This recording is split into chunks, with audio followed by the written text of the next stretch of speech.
ঝিনাইদহে ছায়াযুক্ত স্থানে বস্তার আদা চাষ বিষয়ক মাঠ দিবস অনুষ্ঠিত হয়েছে।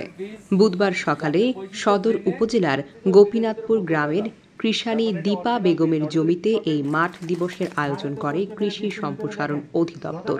এতে সদর উপজেলা কৃষি কর্মকর্তা নূরে নবী, উপসহকারী কৃষি কর্মকর্তা মফিজ উদ্দিন মিলন হোসেন সহ স্থানীয় কৃষানী বক্তব্য রাখেন।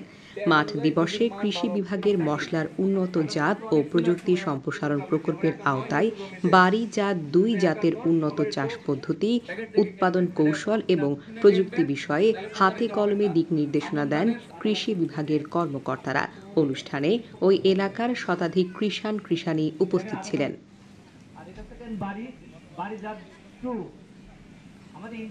এবং ফলন কম হবে এবং কম মানে দেখাতে বেরোলো না। আপনি তো মনে করলেন কি ব্যাপার আদা। আচ্ছা, আপনারা কেউ ওখান থেকে উঠবেন না, আমি আসছি বলে আমার বক্তব্য শেষ করছি। আল্লাহ হাফেজ, আসসালামু আলাইকুম।